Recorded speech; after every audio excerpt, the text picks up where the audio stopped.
Russia talks of victory in 2025 and shares plan for Ukraine takeover. About Russia's possible attack on NATO in Europe and potential peacekeeping mission to Ukraine. We will talk about this with Michael Sheitelman, a political strategist based in Kiev. Michael, glad to see you as always, and thank you for joining us. Good evening. Michael, the Russian army has set ambitious plan for 2025 and wants to capture 4 regions of Ukraine. According to Russian Defense Minister Andrei Bilan, the Russians have set a goal of capturing the entire territory of 4 Ukrainian regions, the Donetsk, Luhansk, Kherson and Zaporizhia regions.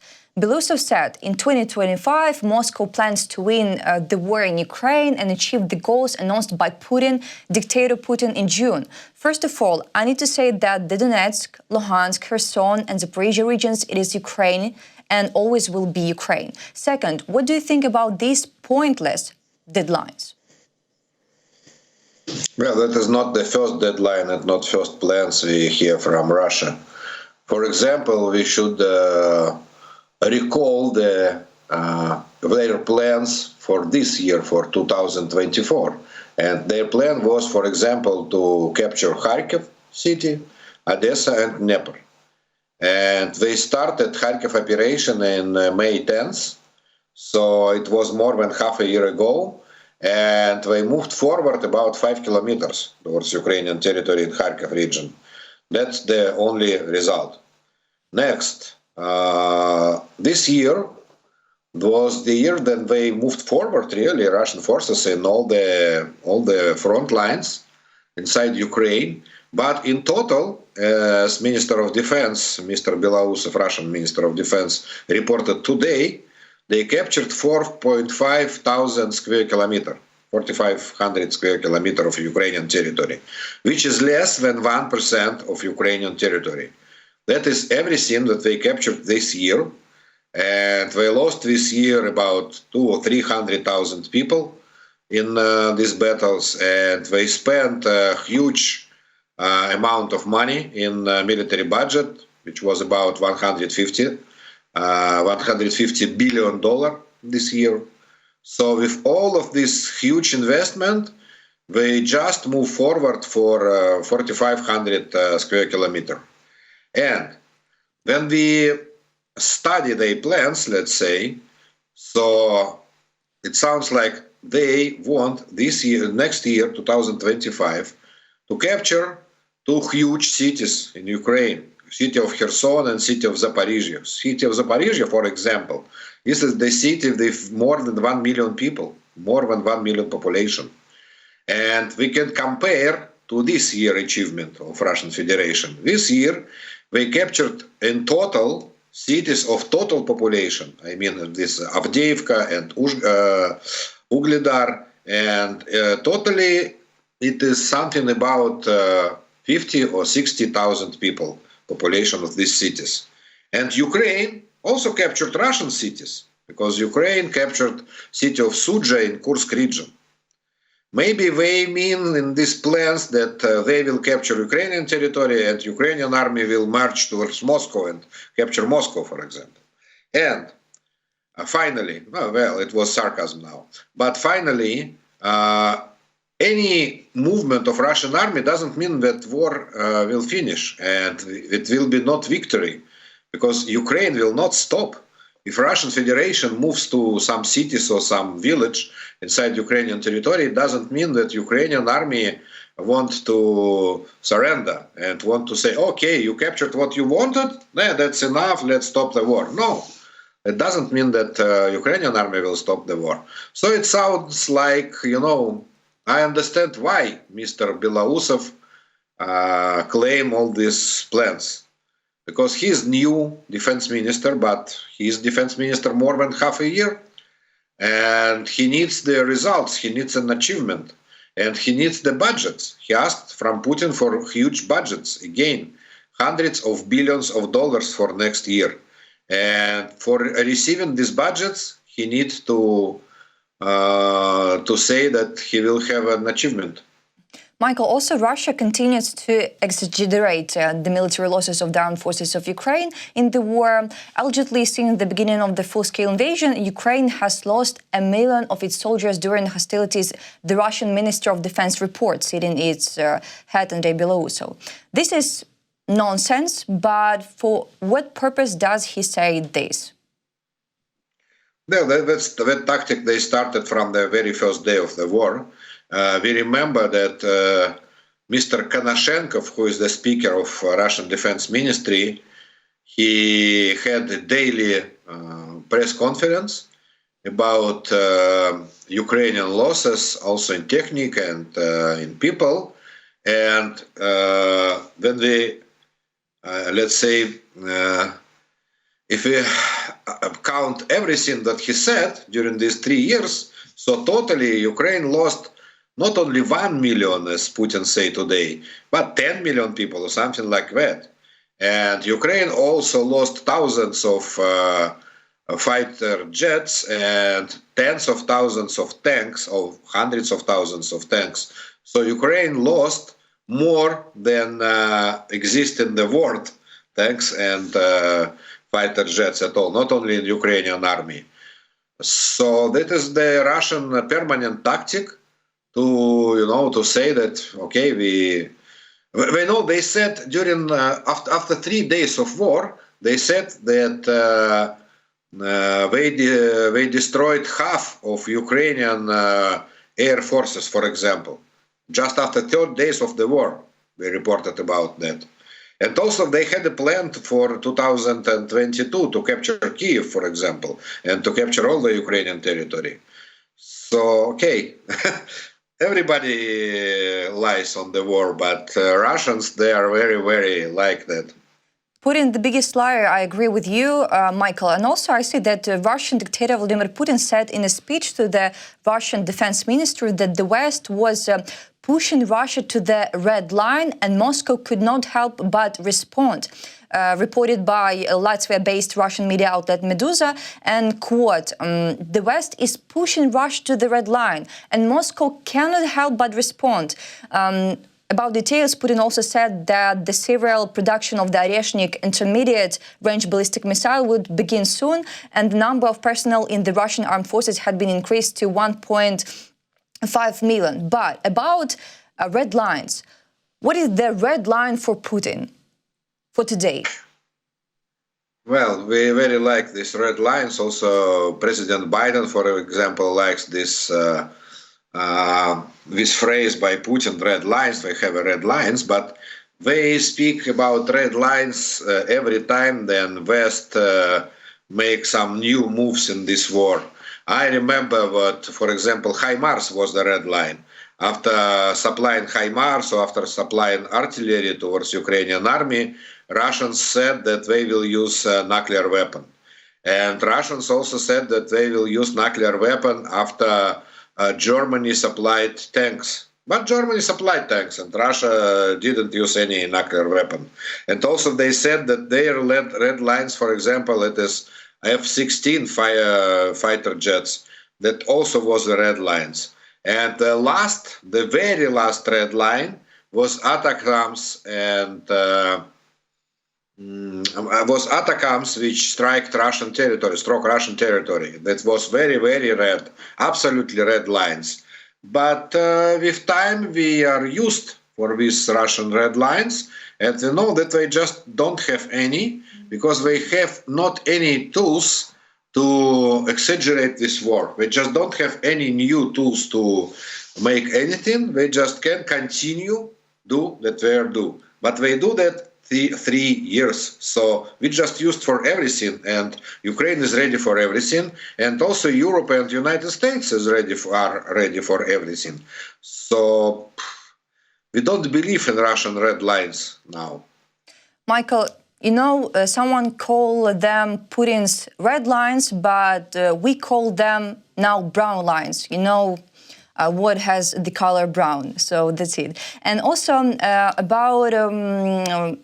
about Russian Minister of Defense. And about Belarus, he also suggested the possibility of a war with NATO in the next 10 years. He said the Russian Defense Ministry needs to be prepared for any development of the situation, including a possible military conflict with NATO in Europe in the next decade.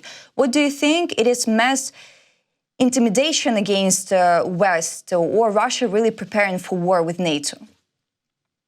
Now, this is the only case when I could say that Defense Ministry of Russia says truth and not false and not lies. That is true. And today, for example, or it was tomorrow, I don't remember, but in Foreign Affairs, American newspaper, was published a big article about this. And the author of this article, this is analytical institution, they compare spending of American federal budget for aid to Ukraine now, and they compare this sum with the sum which America will need if Russia starts the war against NATO. And the result is that America will need almost 10,000 more money, about $1 trillion for a war against Russia, to crush Russia and to capture Moscow, if they don't help Ukraine. And they don't hesitate, the authors of this analytical report, and the analytical report itself will be published on the beginning of January, but now they just published the policy recommendation of this report. This institution, I don't remember exactly, but this is a Washington institution, and the head of this institution, she's a former deputy defense minister of the United States. This is not just theoretical, yeah, so this is very practical people.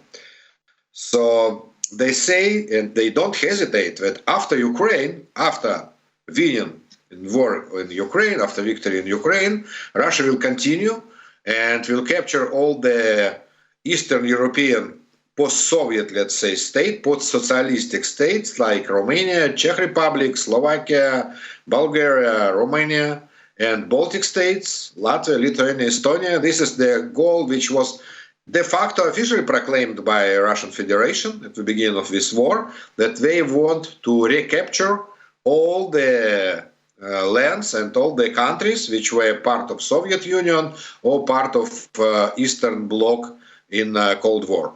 So that is obviously Russian plans, just obviously. And people in political level, I mean, in Europe and in US, who says, no, Ukraine is enough for Putin. They just live in some wishful world.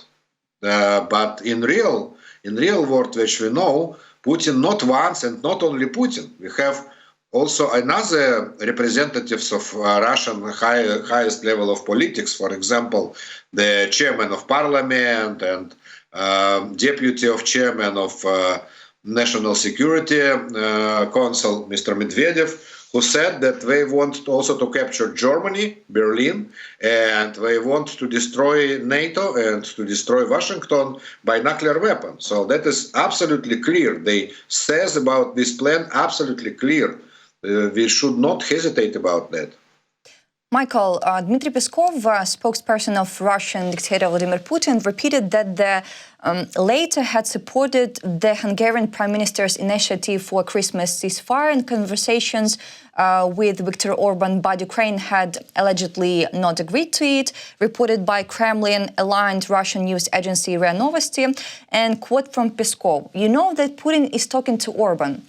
And Putin has supported the peace efforts of the Hungarian PM regarding the Christmas ceasefire. But at the same time, these efforts were not supported by the Ukrainian side, namely Zelensky. This is the situation." It is quote by Peskov. What do you think about this Christmas truce idea? And as we see, Kremlin repeats, Putin agreed to Orban's Christmas truce idea. Well, we are witnesses of Muppet show, because Orban in this case is just Putin's Muppet, and Putin speak with himself in this dialogue. Because this is obviously not the idea of Prime Minister of Hungary, Mr. Orban, no. We heard this idea because the same idea Russian Defense Minister Sergei Shoigu brought 2 years ago, exactly 2 years ago, at the same days of the year, before the Christmas of 2022. Defense Minister of Russian Federation, Mr. Shoigu, brought an idea of peace period for Christmas 2022. And then Ukraine obviously answered that, okay, you want to stop a war? Totally. Just withdraw your troops from Ukrainian territory and we stop all the war. But why we should give to Russian Federation a time to reorganize, to bring more weapons and to bring more soldiers to front line? We don't see any reason to do that. Any reason to do that. And it was 2 years ago. So today, we don't see any reason to give to Russians chance to reorganize, to rebuild some logistic ways, etc., and to bring new soldiers from Korea or from deepest Siberia of Russian Federation. So it was the same 2 years ago. But 2 years ago, the offer was from Russian side.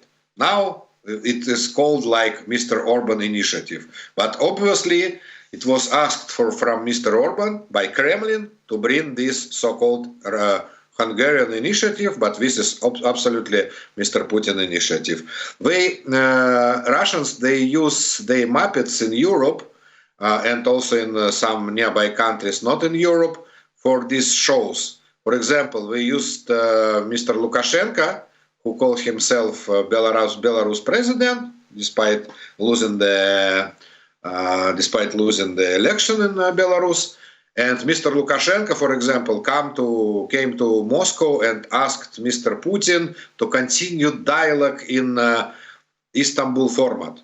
But it was the idea of Putin, but they used Lukashenko as a Muppet in this case. And in other case, they used President of Serbia, Mr. Vučić, as a Putin's Muppet to bring some ideas again and again. So we have in this Muppet show, we have the same actors, the same cast always. It is always or Prime Minister of Slovakia, Mr. Fico, or Prime Minister of Hungary, Mr. Orban, or President of Serbia, Mr. Vučić. By the way, all of them, maybe except Orban, will be also in celebration of so-called Russian victory on World War II on May in Moscow. Today, just today, Serbian president said that he will come to this military parade in Moscow.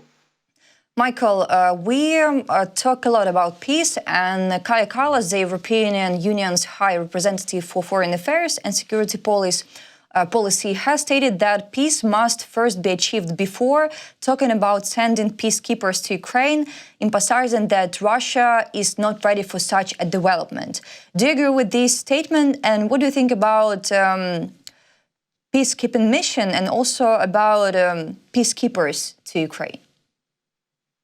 Really, for my sorrow, I didn't understand deeply this idea of Kaja Kallas, really.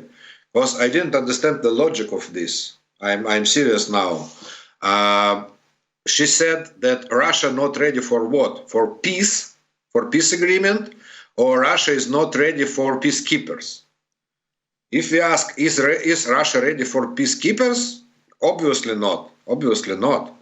Russia is not ready to sign any peace agreement which says that German, for example, German armed forces and French army and Polish army and Italian army, and I mentioned only countries who agreed to participate in that mission, they will be located inside Ukraine and inside Russian Federation, because we have part of front line we have in Kursk region of Russian Federation.